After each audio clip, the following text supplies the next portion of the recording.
Welcome to Pod of Jake, a podcast hosted by Jake. You can go to zerofjake.com to learn more about Jake and everything that he does, and feel free to email him anytime at jake@blogofjake.com or message him at zerofjake on Twitter or at Jake on Warpcast. Anyway, we thank you for listening, and we hope you enjoy this episode. If you do, please consider giving Pod of Jake a 5-star review on Apple, Spotify, or wherever you listen to podcasts. We appreciate your support.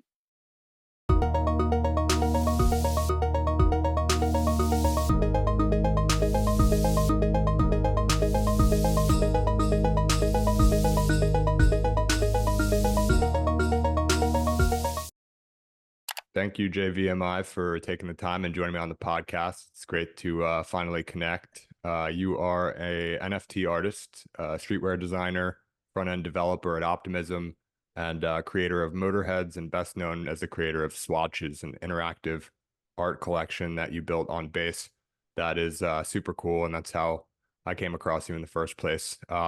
So excited to talk about that and everything that you're up to. But before we get too deep into things, for those who don't know you, the best place to start would be if you could just kind of walk through your story from as early as you're willing to start to where you are today, and talk about some of the decisions you made along the way. Sure. Yeah. No, thanks for having me, and super excited to be here. I can start where maybe, we talked previously, so I guess even middle school would be cool. I guess where I've always been an artist throughout my life. Ever since I was able to hold a pencil, I've doodled things and always gravitated towards that. I feel like medium of self-expression and just ideation in terms of ideas and stuff. When I was super young, I was really obsessed with drawing comic book characters and cartoon characters that I was watching on TV. And I think throughout my life, I've always used visual representation or visual creativity as a way to express myself. So I prior to crypto, I guess, I've went into the crypto Web3 scene, I guess, about three and a half years ago now. I initially was, after I had graduated college and everything, I worked at a big tech company in SF. And it was pretty draining and boring, I would say. I got into coding and everything actually in college, and I didn't really know what coding was because I grew up in a more rural area in California. So when I was applying to college, my counselor told me that I should apply to college as a computer science major when I had expressed that I wanted to be a graphic designer. So I think it was a bit of a mix-up because going into college, I didn't actually even know what computer science was, and I thought that I was going to be study how to be a graphic designer. But once I was in the classes and everything, I remember the first day I was really, really fucking confused because we weren't drawing, and there wasn't any sort of Adobe Illustrator program that we were doing, and it was straight Python coding. And I feel like that's just honestly, that story I tell and that I keep with me is honestly just super funny to me because I'm why didn't I look into what this was? But I've kind of just rode the wave with that. And then I feel like that is kind of similar to how the rest of my career has gone up until this point, where I've just kind of been in situations and put myself in that situation and kind of made it my own, or express myself through those guardrails. So yeah, I learned how to code and stuff in college, and then graduated, worked at a big company, and then I was there for maybe 2.5 years. And at that point, I was super bored because I had all of these creative aspirations that I wanted to do. And while I was working there, I actually wanted to become a streetwear brand founder. So I did run my own clothing brand. It was an independent label that had some mild success, but it wasn't a super big thing that I was doing. And I feel throughout that process was the first time that I really got a taste of what it's like to put your work out there and have people perceive that work, and the process of even putting something out there and people wanting to purchase that and buy it and wear it and rep it. And it was throughout that time that I was super into like iterating on the streetwear stuff that I came across like one of the brands that I really admired throughout my childhood was the Hundreds. And Bobby Hundreds was one of like the first people that I saw coming from like traditional like just like traditional streetwear world and like combining that with like NFTs and crypto. So the first time that I heard about what an NFT was through the lens of Bobby Hundreds and through the lens of like his streetwear brand. So once I learned about that, I basically like immediately started looking for jobs that I could become that would like teach me the skills of how to become a person that could make NFTs with my art. So like shortly after going down that journey, I joined like a small NFT like boutique dev shop that basically what I did for a year was learn like the technical side of how to create NFTs and got more deeper into like front end development during that time. And we worked with other artists that were like launching collections. They ranged from like music artists to like digital artists and like random other like companies that were all like wanting to create NFT collections. And throughout that time that I was there, I feel like I learned the chops of like, first of all, like what the space was at the time. It was like right before the huge hype cycle. So I was at that company throughout the entirety of the hype cycle and like wrote it all the way down too. So I saw that full like I guess like iteration loop of what the market did there. And it was super interesting because I think like my idea of what NFTs were really matured during that time because I saw a bunch of projects like basically like make a bunch of money and like mint out their collections and have like these really big roadmaps and like wasn't even like that much artistic creativity involved and it was really just like selling speculation is mainly like what I was noticing. And that really was not something that could last because what they were selling was basically not real and like it sounds like hard to or it sounds like harsh to say it but I really feel like a lot of the NFT stuff back then was like people just aping into projects to flip them and like everybody just getting dumped on and it really put a bad taste in my mouth like regarding what NFTs were at the time and it kind of turned me off from like wanting to make my own collection because it seemed like a lot of the NFT hype at that time was like kind of doing that. But like fast forward, I guess a year later, I left that job and then I started working at Optimism. And when I was working at the previous company, actually, I was trying to build an NFT collection. But it like I built it, deployed it, and it didn't really go anywhere. Like no one minted it. But me deploying that collection was like $20,000 for me to just deploy it because it was on like Ethereum like mainnet L1. And that moment I was like, what the fuck? Like this is not a sustainable thing. And this is not something that I didn't even make any money off of it. So it was just like $20,000 down the drain in gas. So that like made me aware of like an issue with like ETH L1 stuff and sparked my interest into joining Optimism because one of my homies worked at Optimism already, and I like started learning what L2s were at the time, and like yeah, it just seemed to connect because the main thing that drove me there was like the possibility of like very cheap gas, so that like artists that don't already have a following or people that don't really have a bunch of money to shell out on like creating NFTs could still get their content out there at a lower cost with still like wide distribution.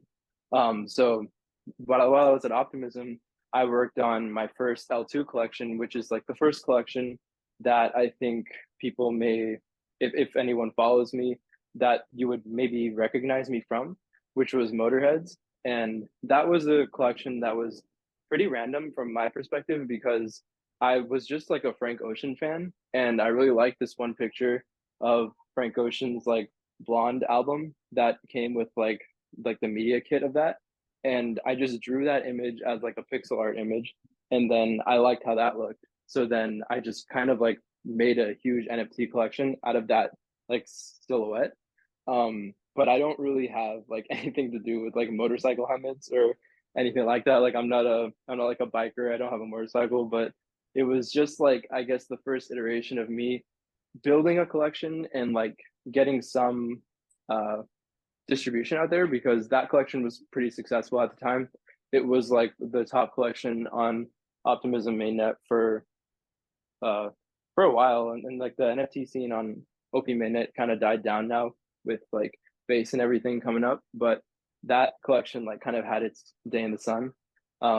And after that, I kind of took a year to like really like think about like what is it that I want to create in the space, because going back to what I was saying before, like I really had a bad taste in my mouth about like collections having big roadmaps and getting people excited about something, and like having people purchase something without really knowing what they're buying, and it just being like a losing game for most people involved.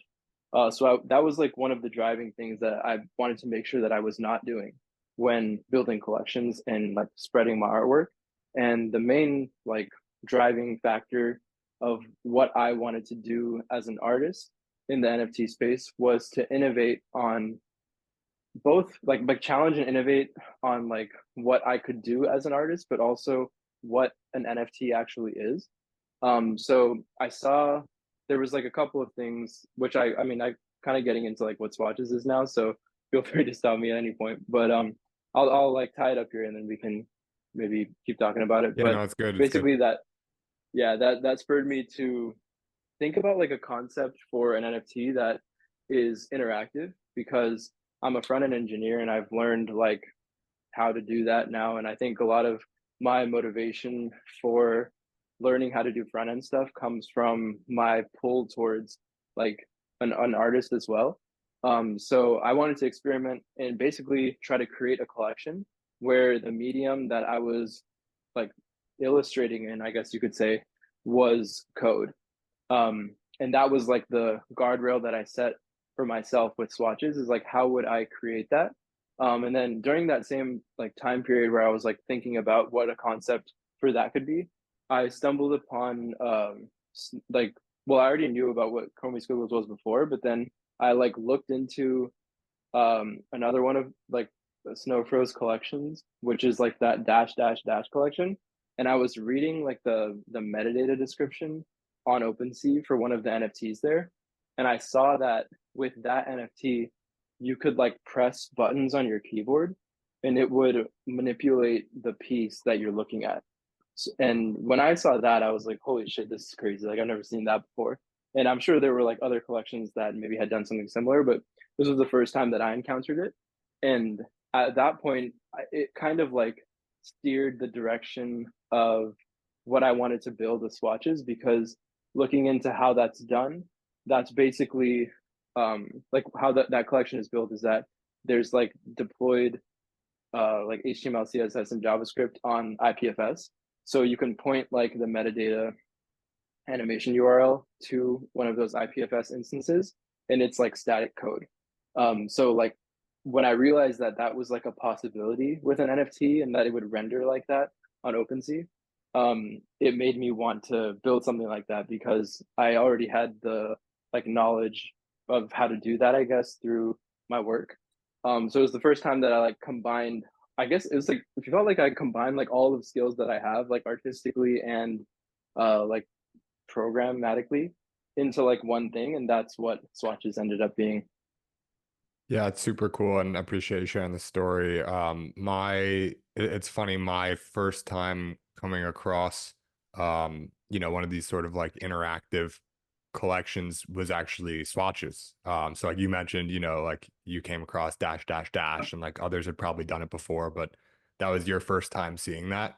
It's just kind of funny. Like I similarly assume that, besides that dash dash dash and swatches, like other people have also done some like interactive art, but Yeah. if you haven't seen it, like it doesn't really matter, at least like from the creative perspective.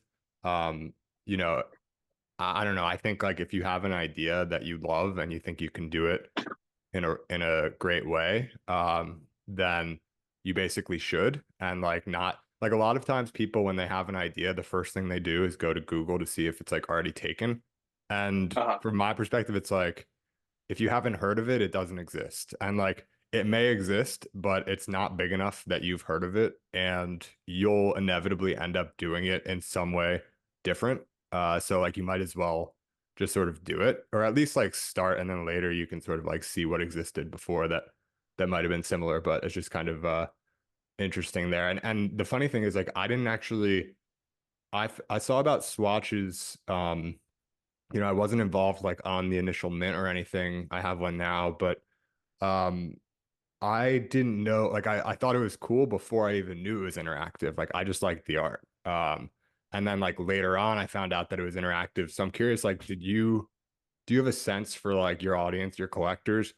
How, like, does everyone know like what's going on, or is there sort of like levels to it where some people have like a very shallow understanding? They don't even maybe know that it's interactive, like when I first discovered it, and then like later on, maybe they sort of like progress up levels where they start to understand more of like what you intended and they sort of like get it, quote unquote.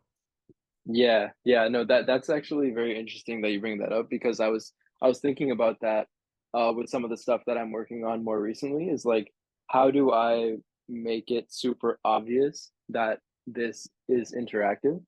But I was like, I don't know, I kind of like the like element of discovery in that too. Because I was like iterating on a bunch of ideas that like okay like maybe like on like that preview image like you could like have like a symbol or something that like conveys that Mm, this piece is interactive. But I feel like that would muddy the art and it would make it less clean, and then like you're kind of doing a trade-off there to like get people to click into it. But then I like going back to the feeling that I felt, I guess, when discovering the Snowfro thing. I think that if like because that was an instance where like I was the viewer, and that experience of being surprised that it's interactive was the thing that I remember the most about viewing that piece of art. So it's almost like I kind of like the direction that swatches is, and like what you're saying where people may not even know that it's interactive, but I hope that as I progress in my artistic career, one of the things that I'm trying to really like make as part of what the brand that I'm trying to build as an artist right now is that my work is interactive. So hopefully as I build my portfolio out more, people will know that the art is interactive. And then if not, when somebody does like just stumble upon it like a random person and they click into it and they're surprised, I feel like that's almost like what I'm going for in a weird way now. So yeah, no, I think it's cool. Like when people, if you can get people, if you can create something that people like without having to understand fully what it is, and then give them sort of the opportunity to discover more if they happen to, or like if they dig deep, or at least, yeah, like digging deep, it's so funny, like with things on the internet, digging deep is like pressing one extra button. And like yeah, you see like the art and like do you click it?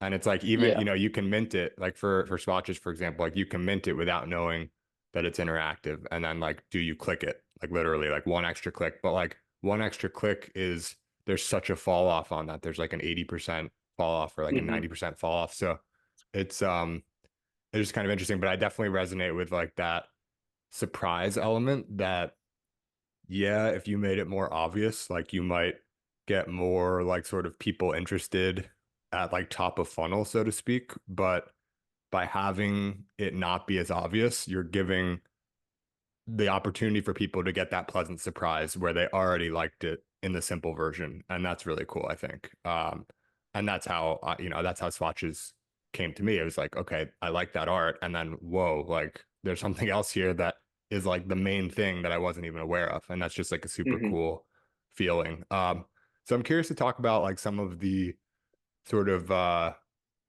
design decisions that you made around swatches. So like, obviously you were looking to, post Motorheads, you were looking to do something that leveraged your skills, like combining code and art more so than you did with Motorheads. Hmm.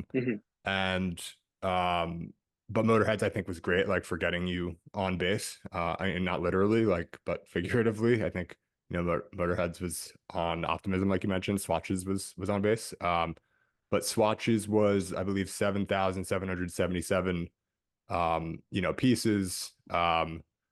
And you have like certain parameters like palette, style, colors, shapes, hash.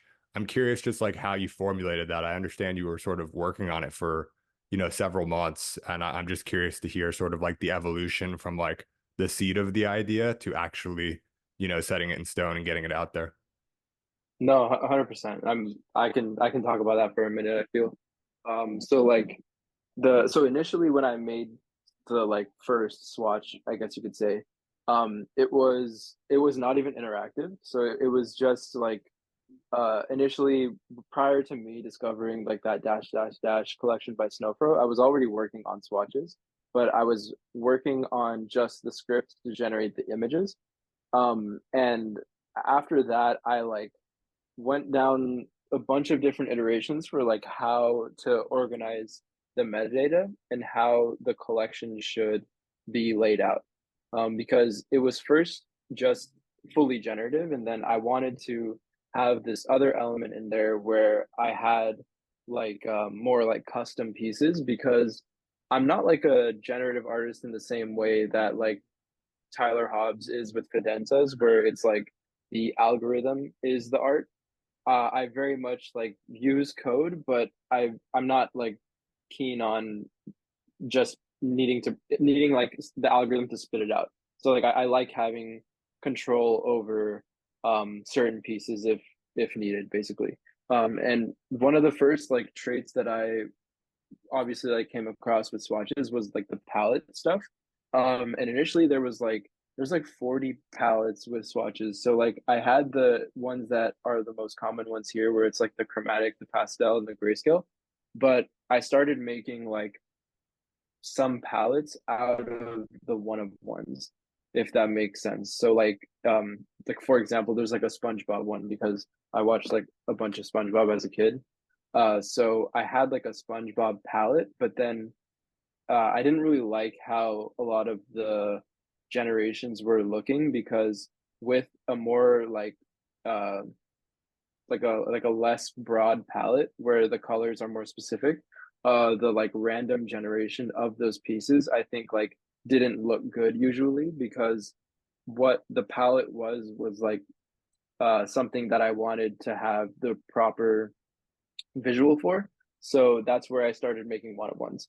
And then I decided to like constrain the palettes, like the main palettes, to just be like three colors, where then the ones that generate from those three colors, for example, when there's like if there's like a swatch that just has like red, orange, and yellow, that comes from that palette, that makes that one cool too, because that is like how that happened, versus me having a palette that just is red, yellow, and orange, if that makes sense. Do you So wanna do, I don't think I've ever done this on the podcast, but I was just thinking about it earlier today and tested it, and I think it works fine, is we could just like pull it up on a screen share, and for people, oh yeah, yeah, not everyone will watch it on video, obviously, but for people who want to, it'll be additive, I think, to the description. I can pull a screen up on my side, or you can if you want, whatever you prefer. sure, here I can pull one up, or I don't know if my computer has permissions. If you just Hmm. go, if you're able to screen share it on OpenSea, just pull up the collection. 1 second.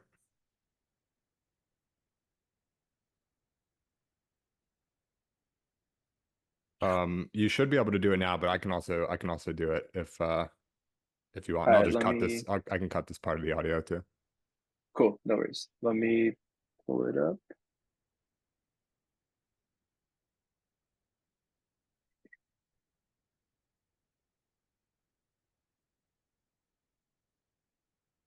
I just think you probably can drive to what you're saying better For than I sure. would. Yeah, So yeah.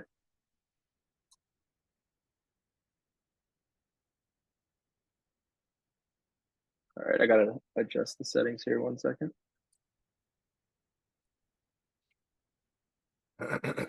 hmm. Oh, I gotta quit and reopen, so I'll be right back.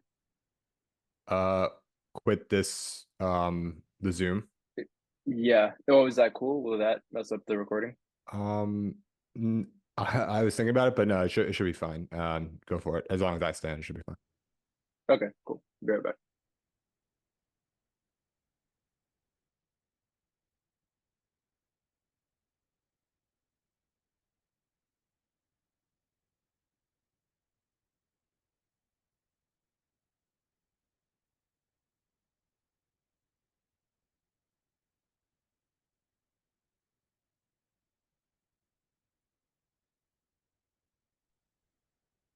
Hey, Yo. All right, cool. I think I can share now. it doesn't have your avatar or your icon for whatever reason anymore, but I mean, it doesn't matter. It just says Oh, that's JVMI weird. on my side, but it's fine. Okay. Yeah, I'll share my screen, so it'll probably disappear anyway. Yeah. Let's see.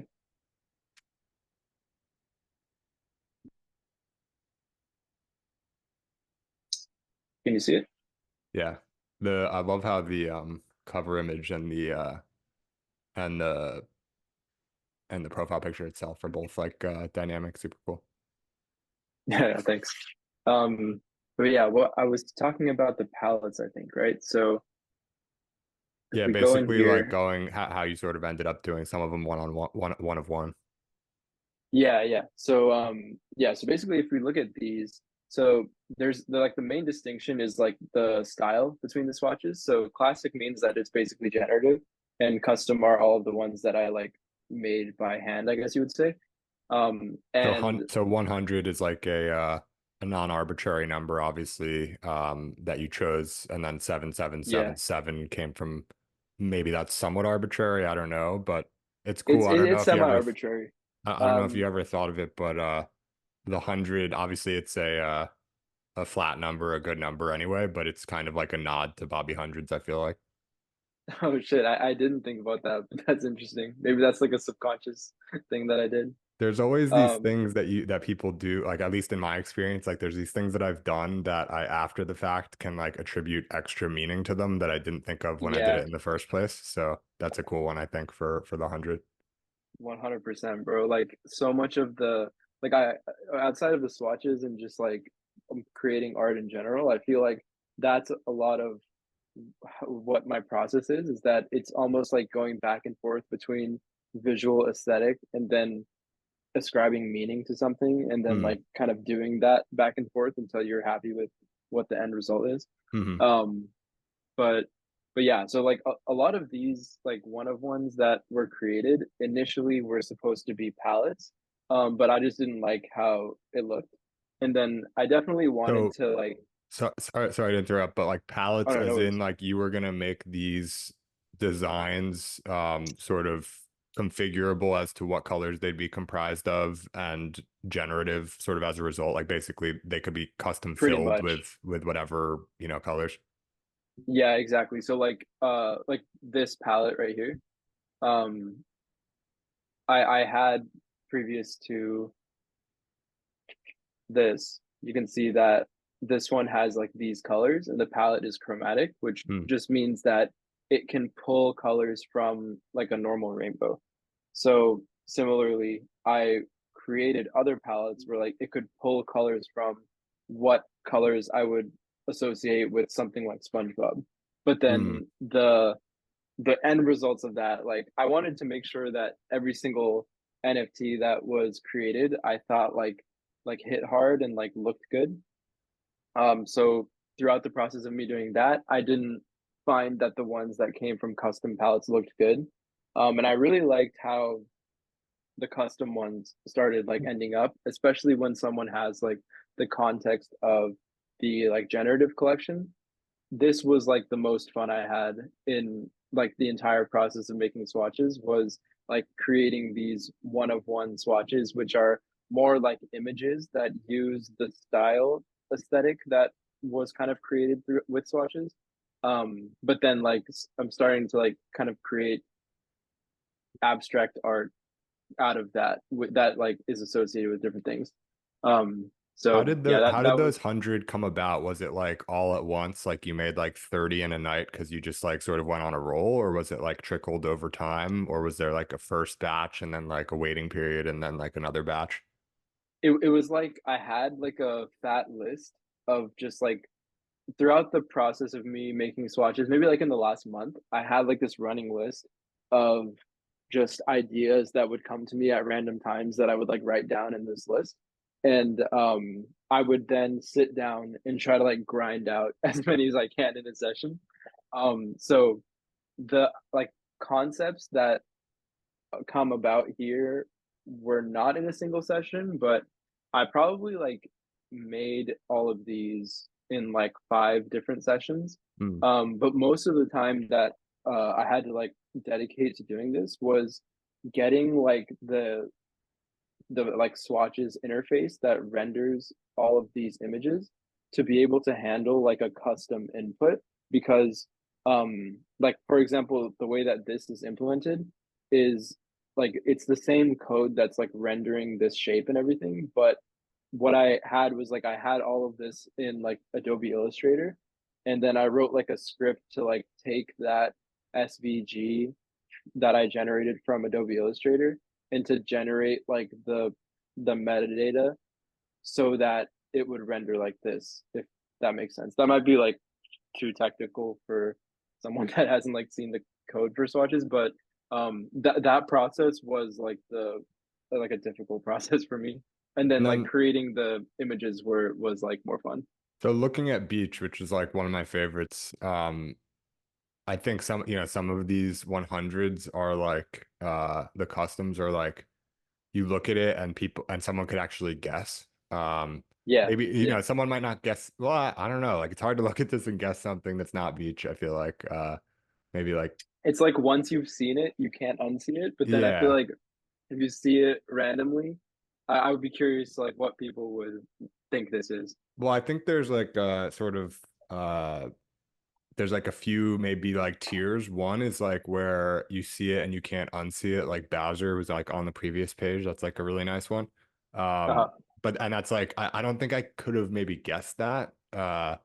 So like there's sort of one category like you see it and you can actually guess it without knowing. So like I think beach could be in that category. Like what's the one word you would use to describe this? I think you would get the Yeah. answer beach a fair amount of the Uh-huh. time.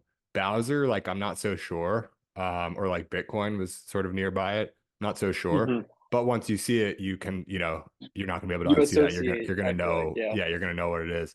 And then there's ones that, people might not, would sort of forget. Like caution Hmm. maybe down there is like so the Yeah. more abstract it is, basically like maybe the less inclined someone would be to be able to like reverse name it. But so if you go to like, pick whichever one you want, what how does the interactivity come into play? Because like that changes the colors. It no longer reflects the title beyond like the shapes are the same as the initial, but like the colors change and stuff.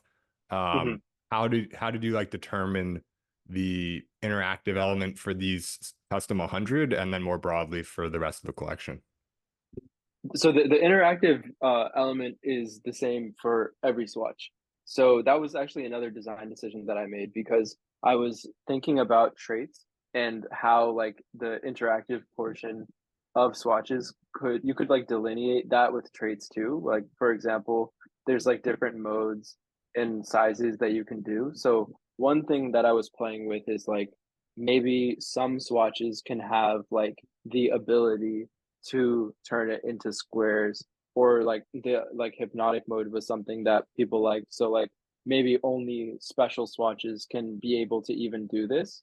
But the reason why I went against that and made every swatch be able to do like the full functionality was because I wanted the functionality of the interaction to like be distributed widely, Hmm. and for that concept to be recognized like more often, and so that a lot of the appeal for me with making swatches is that even if you get like a floor one, it should still be able to give you that same amount of joy that you would get with like one of the more special ones. Right. So that was like a distinct design decision that I made because there was an iteration of swatches that I was working on where that wasn't the case. But I'm pretty happy with like how it is right now, in that there is like a single interface that every swatch goes through, and that the real difference between all of them is just like the color and configuration of what they are. Yeah, it's interesting that you gave it this, like, basically that's a pretty important decision. You could have made like these various interactive elements extremely rare. Yeah, But I feel like because the interactive piece is so core to not only swatches, but what you expect to do in the future as an artist, to be able to, allow everyone to experience that. And again, it's already going to be limited by people who even like sort of discovered that that's possible, like beyond like sort of surface level collectors or people who right, are right, aware who might not even have collected. And so giving at least the maximum opportunity for people to experience interactivity in all of the various ways that you've sort of devised to make it interactive, I think is it's an interesting decision that I think like is going to set a precedent for like the way that you go about your work. So that's cool. I like that. right, right. Yeah, no, that's exactly how I would put it. Yeah. So what else are we is there anything else that comes to mind to jump to on the swatches collection, or we can sort of like zoom out and talk more broadly about some things? Um, I think the last thing to touch about with swatches is like I really feel that because this collection took me like I think like 8 months to make or something. And I wasn't working on it like every single day for 8 months or anything. It was more like in streaks where Yeah. like I would get super into it and like kind of like flesh out an idea and then like take a pause for a minute and go back to it. Um and I think like swatches it marks like the beginning of my like interactive art like phase or like the like theme of that really engulfing a lot of what I'm creating at least now and what I plan to for the future.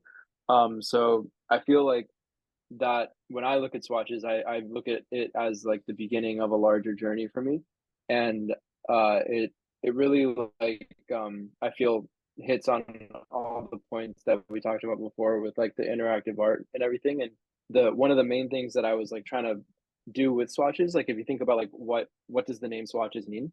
It it means like this is like the most simple form of this medium almost because it's like it's super like minimalistic and everything, but I hope to like build on this in future projects and future pieces that I make in the future. Um, so yeah, that's like kind of what I like associate with swatches when I look at it now like months later. Yeah, that's sort of like the foundation basically for your continued work. Exactly. Yep. So a couple of sort of like one-off questions, and then I actually want to look at your website as well because I think it's really cool and we've already got the screen share up. Um, Cool. but two questions or maybe three. I won't lay them all on you at once, but curious how you came up with the or like the origin story for your signature, which you use as like your profile picture and everything. Uh-huh. JVMI, and then separately if there's anything to, and maybe like these aren't compelling stories, but I'm just sort of curious how they came about. And then the other one would be you have like this race car with like the smoke coming out the back or whatever. And I'm also in like sort of your social media handles. I'm curious how that where that came from as well. Sure, yeah. So the JVMI signature that I'm like rocking right now, I made that in between motorheads and swatches. And the main reason that or like I guess the inspiration for it initially was like I'm like super into like graffiti art as well. So I'm not like a graffiti artist in like I like outside spray painting stuff, but that aesthetic since I was a kid has always like really spoken to me. So I wanted to make my signature like rooted in that aesthetic in a way because I feel like when I see graffiti art, it reminds me of crypto sometimes because the like handles of graffiti artists are also pseudonyms that they like tag everywhere. So like JVMI is like my pseudonym, and then I wanted to have that like fundamental aesthetic be there as well. And then the way that I like came up with it in Druid is like there's just like this like a few files on my iPad that it's just like a million different iterations of this logo. So yeah, this was just the one that I liked. Did you like sign that with your finger, or were you like, drawing it With out like a more pencil, intentionally? like an Apple Pencil. Oh, okay. Apple Pencil on an iPad, and you just drew a bunch until you got one you liked, basically. Yes. Nice. I don't know if maybe you can see the like similarities between the signature and this, but Mm. uh this brand is a brand that I really like. Hmm. And the initial signature that I started making, I was like, this was like the mood board for it. It's Mm. like this logo. And then I just like kept exploring different options from there. Yeah, I used to have a shirt that I really liked from there with the big big 8 ball on it. I like that. But the signature that you ended up going with, it's so tight. Like there's like, very little room between like the V and like the surrounding characters, and the X is like perfectly in the, Hmm. loop of the J. I feel like there must have been so many iterations where that was overlapping. Oh yeah, a bunch. And like a lot of the design decisions, like if we really want to get into it, is like the spacing is exactly what you're saying, and that's why like this line is here because I had a bunch that I didn't have the line underneath, and for some reason, since this is so detached from this section, uh I didn't like stretching the M's like so high between the J, so then I had to add this to like let these characters be more like normal sized in my handwriting. Hmm. Interesting. Um, so really you weren't just doing like the same thing over and over again until you got it right. You were actually iterating and like adding lines and like changing the placement of things and stuff like that. No, I definitely drew this exact one like over 100 times, but there was like a different explorations like Right. more broadly outside of this. And so how about the race car in your like Twitter name and stuff? So that came from around the time that I was building Motorheads. So the race car is like a direct nod to Motorheads, and during the time of like me releasing Motorheads and like posting a bunch of that art, every like or not every single one but like most posts that I had were kind of like signed with that like race car and smoke. So before I had like a signature that I started posting more and more like which was this one, I feel like the race car and the smoke thing was almost my signature in a way, Hmm. so I've kind of just like kept that. Yeah, it's cool to have an emoji signature and also like this custom signature. I think you can use both in various places, like depending, and obviously you're using both now. Um, so one more question before we get to your website. You mentioned sort of like having drawn not only sort of created your first swatch or swatch-like art before discovering Snowfroze dash dash dash and deciding you wanted to make the interactive element a core piece of it, but um, I'm curious, like the very earliest start of swatches, Hmm. like what was that? Was that like a What was the Figma first file one? that you just like popped open and like we're gonna launch one piece of art on like Zora or something, or like was it not even NFT related at that point? Yeah, like what was the first one, or something from like the very earliest days? Let me try to pull up a picture of what the first one looked like, but while I'm looking for it, it was so I like made the first one on Adobe Illustrator. I actually only learned Figma like a couple months ago.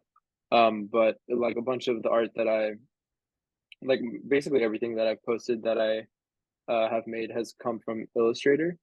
And maybe I can pull it up and send it to you later. But yeah, it was just like it looked pretty similar to like one of these, but it was less minimal in its aesthetic. It looked more like a swatch that was like graffiti. And the reason why I drew that was I just like either I saw this term somewhere or like it like the term came to me, but it was like digital graffiti. I just liked the way that those two words like fit together. So I made an art piece that visualized what digital graffiti like means to me. And that was like the first swatch. And then I like deconstructed that art piece and was like, how would I make how to like I write a script that can generate like an infinite amount of these, and then that's what made like the swatches script. And at some point you like sort of cleaned it up, so to speak, where it was like less graffiti and more, It's just like straight circles. up, yeah, like this because I also had like that digital graffiti one. Around each shape there was like a 5 pixel stroke, and when you hovered over it, it did like a 45-degree like pop out effect. So it looked more like retro, I guess, almost in a way. And after I had made that, I thought it was cool, but then I like I don't know, there was something about just like the like simplicity of just like these shapes and color and like no border or anything that after looking at like a bunch of different iterations of what I was doing, I felt like this was the cleanest The and the one that I like went back to. the stroke on the shapes, was that like predated the Snowfro discovery and like wanting to go interactive in a more significant way, but that's kind of like a seed of interactivity, no? That was after. Yeah. Yeah. So that Oh, was like okay, that was after I after. Okay, yeah. got it. Cool. Well, if you don't mind, let's go to your website. I can also pull it up if you prefer. But this is super cool. I That's all feel good. like you just sort of publicly announced this. I guess jvmi.art was your previous site as well, so people could have found it, but you just Yeah. updated this, right? I just updated this like a few days ago. It's not I haven't like fully like posted about it on Twitter and stuff, but I've been posting about it on like Farcaster, trying to get feedback mainly. Because there's like one last piece that I want to add to here that we can talk about. But yeah, so like this website, the intention behind it was to basically I guess like going back a little bit, after swatches, after I released swatches, a lot of my work looked really, really different. Like there was motorheads, there was swatches, there was like all the streetwear stuff I did. There was like a bunch of different graffiti drawings that I had worked on, and like all of that stuff.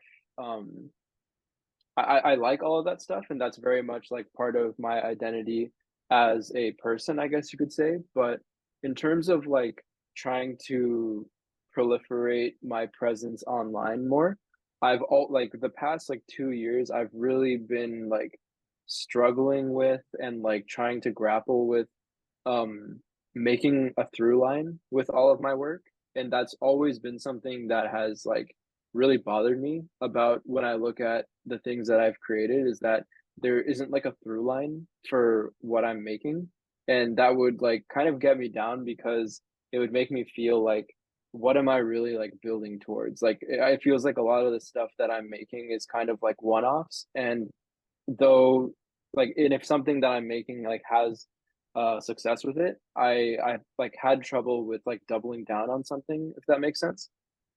So the first step in me trying to do that in like this new like phase of my artistic career was to challenge myself to make like a portfolio website that I could like basically show someone and hope that they would be able to like understand what like my artistic brand is. So that's basically what I hope to achieve with this website that I've made. And that's like kind of what I'm looking for feedback on right now too as I show it to people is like if this website drives that concept home.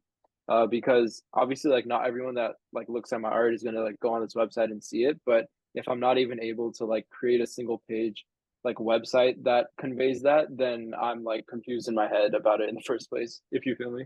Yeah, no, I get you. And it's I wonder, I want to look at the website, and I think the answer to your question for me at least is yes, like it does convey that consistent brand, but I wonder where this like pressure or like, thing that leads to this negative feeling of not like being able to find that through line. Like I wonder if that is from yourself or Mm-hmm. from external. And if it's from yourself, then fine. Like obviously, people feel free to put as much pressure on yourself for a certain thing that you want, like as you want. Like that's fine. That's totally your thing to do. But it would be kind of a shame if it was externally driven. And the reason I sort of bring that up is because, something I've been sort of like doing stuff on the internet for like 4 years roughly. Like I started with a blog and then quickly made a Twitter, and then like 6 or 7 months later started this podcast. Hmm. And I've always just kind of like tweeted whatever I want. And on the blog, I write about whatever I want. On the podcast, I talk to whoever I want. I've had, crypto founders and longevity scientists and basketball coaches. Like, couldn't be more different, basically. And like, yeah, there's certain themes because I have certain like themes in my interests. Like, probably half the guests have been sort of crypto related or something. But, Hmm. it's pretty, wide sort of ranging. And so to some extent, like there is no through line, but also like I am the through line, and Yeah. so like I feel like in your case, like you are the through line. Like you don't need to have a through line necessarily that is explainable beyond that. But the reason I sort of allude to this like external pressure is because like it seems very clear that there are, like benefits to growing an online following, to sort of niching yourself, and Hmm. like, you know, having that very public and understandable through line. Like you see these people with these profiles that's like, I'm like the books guy or like the writing guy or like Yeah, it's like you can say it in a few words and you like get it or something. exactly. And like these people seem to do well, building followings. Like you look at I don't know, with like on the design side, if you know like Soren Iverson, I had him on the podcast, and then like OX designer as well. Like these guys are Hmm. posting like a similar sort of template of design every day. And it's super creative within that constraint, but it's a constraint that they're sort of self-imposing. And like Soren's not just tweeting about whatever the heck he's thinking that day. Like he's sticking to the framework, and it's serving him really well in terms of like building this following because people know what they're going to get when they follow that profile. And similarly Yeah. for me, like Yep. recently I started just basically only posting about base colors, like not totally completely, but like 80-90%. And like I sort of miss tweeting about other stuff, but it seems to be doing pretty well. And also like it's what I'm thinking about most of the time. So it kind of comes naturally right now. Hmm. But I feel like you don't need to force it. With that said, though, I know that you worked really hard on this website and wanted to establish that through line. So, um, unless you have any comments on there, like why don't we scroll through it a little bit and like sort of talk it through if that makes sense? No, I 100% like resonate with what you're saying. I think like that exact mentality is the mentality that I share because you don't want to you don't want to like artificially limit yourself because had I done that at any phase prior to this, like Right. if It I feels like the right uh, time to do it.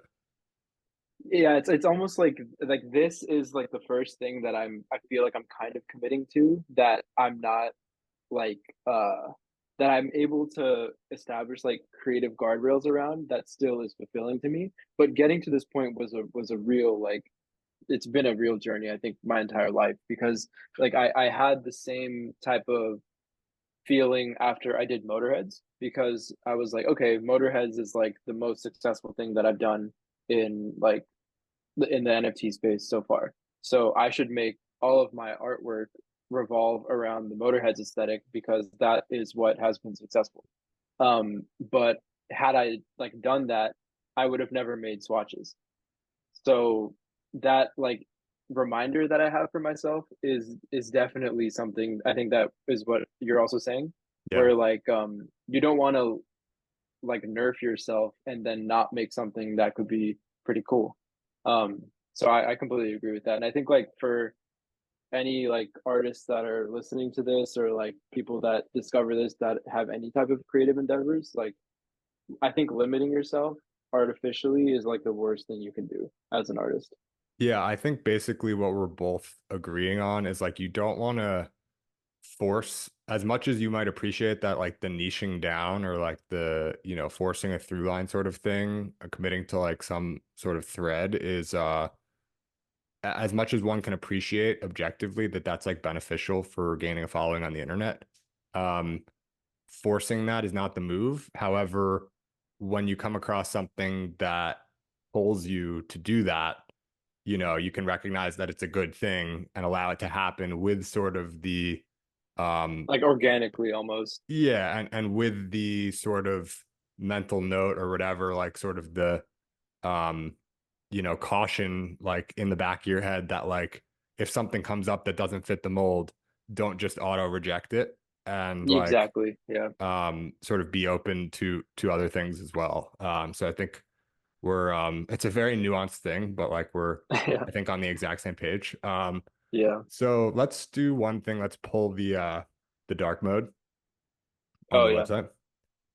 So I casted this like just before we jumped on, but this is the single coolest dark mode toggle I've ever seen. I just like, everyone has, the standard sort of dark mode toggle, and it's like a fairly boring button or toggle. And the fact that this is like a lamp, I don't even know what you call it, like a lamp string, I guess. Uh-huh. It's just so cool. And it's like at the top, it almost makes like the browser like head like the top bar into like a really wide lamp, like it kind of works. So I really like that. And then when you navigate through the colors, it also sort of like orients around your cursor there, right? Yeah, yeah. So this is like the interactive piece basically. So the intention behind this portion of the website was actually motivated by this. Maybe you can see like a through line here or not, but the Yuga Labs website is really dope because it's just got this like I view this as like an art piece in itself where uh it's like an ever changing like logo I guess that they have. But when I went on this website, like obviously I'd already known what Yuga was, but I remember somebody showed me this and was how would you make this? And this was like 3 years ago or something. But they've actually had this as their website for a while. But this idea of just like conveying whatever this conveys here was like kind of what I was going for with this. Hmm. But and to like make it into like an art piece in itself basically is what my intention was. So yeah, you can like click on the thing and it'll like follow your cursor and stuff, and it's just like I'm trying to like lay out what the aesthetic that I'm trying to like explore more deeply into like throughout the future projects that I work on and stuff with this, and then that's basically what this was supposed to be. And the reason why the website I'm not like blasting that I've like updated my website is because I'm working right now on like basically like people being able to mint this as like an art piece. So when you hover over this in like the final website, what I think I'm gonna do is like as you hover over it, there'll be like a mint button that pops up, and then you'll be able to like mint this like interactive piece Hmm. basically. Yeah, that's very cool. And that'll be fungible basically. It'll be interactive, but it'll be the same for everyone, right? It'll be like a one of one open edition, yeah. Yeah. Cool. And then I'm just looking at the time, and I know we've got like 10 minutes left here if that's good with you. And there's a bunch of other sections on the website here. We can Yeah, scroll let's quickly. move. I We can love move the quicker, yeah. yeah, I love the text box here on like sort of the about. If you go down a bit, um, this is really nice. Like Oh, this. I haven't seen that. Is that inspired by something specific, or did you come up with that? I came up with this. This was actually like a version of this was on my previous website too. So I kind of just like modified the aesthetic to fit with this. Got it. And the let's get in touch is like actually functional, which is super cool. Yeah, and And then just then points to Twitter. you've got swatches below that. We went pretty deep there, so we can, fly Hmm. by that for now. And then I think a great place to end is on charts. So is Yeah. this a next collection that's coming for you? This is a future collection, yeah. So I've been working on this basically like a couple weeks after Swatches came out. Um and this is different and like pretty different from Swatches in terms of like what I'm going for. Obviously the through line is the aesthetic. You can see like the similarities there. But I basically wanted to make like a dark mode of Swatches, even though you can like do dark mode here. The like base images and like pretty much what everything is made for is to be viewed with like a white background. Hmm. So one of the first things that I wanted to like explore was this idea of like doing a similar aesthetic to swatches, but making it like primarily be for like dark mode, because everything that I use is dark mode, and I like this is very much more reflective of my like traditional aesthetic than swatches is actually.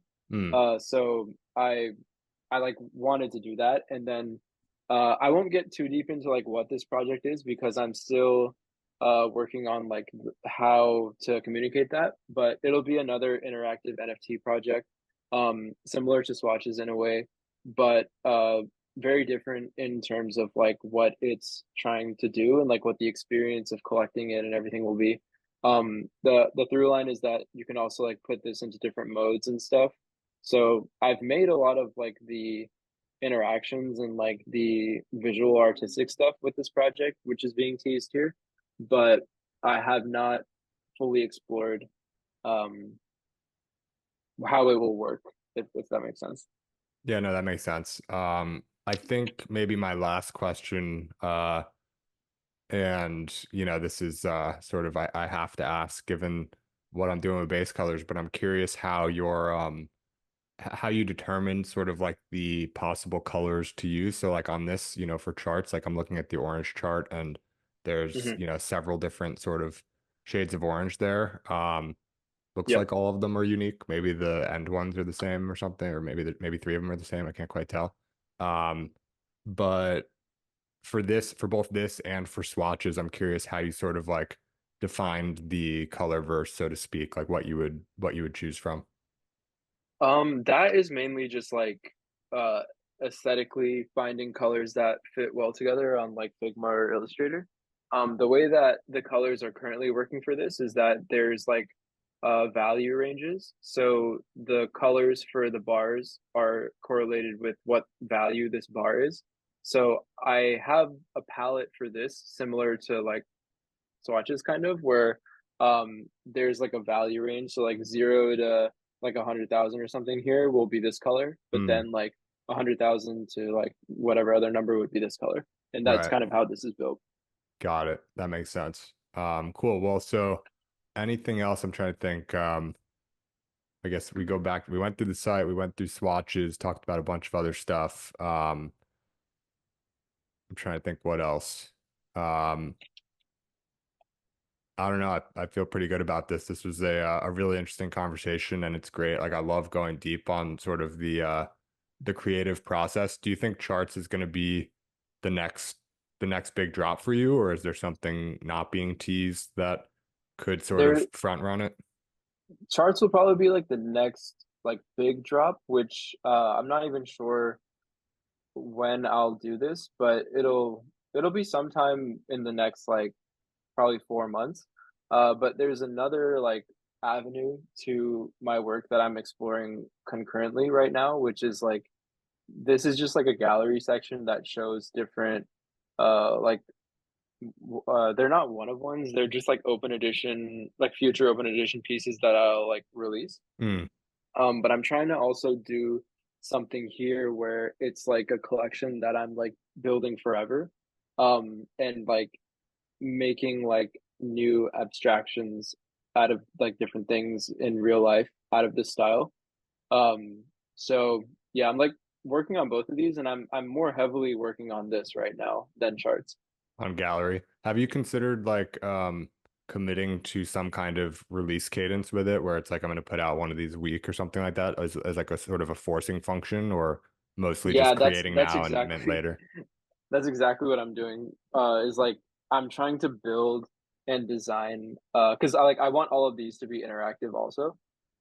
So right now what I'm literally working on today is designing what repeatable type of interface that can hold one of these types of things. And then I need to like do a bunch of coding to basically like create a streamlined process for when I have an idea like this. How can I go from an idea to a full interactive NFT and like building out the infrastructure for that basically. Hmm. So none of these are interactive just yet, not on the website at least. No, no, none of these are just like pictures that I've made as like concepts. Got it.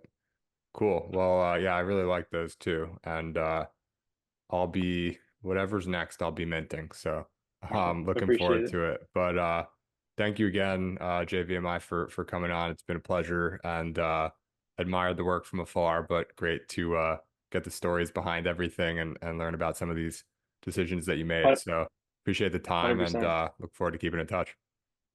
Yeah, I appreciate it, man. I appreciate how like nuanced the conversation was. It was really fun.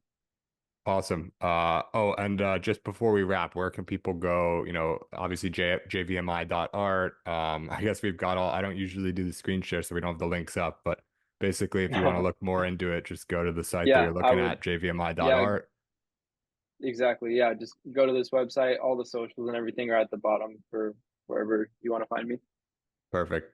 All right. Well, thanks again, man. Have a good rest of the night. Appreciate it. Yeah, you too.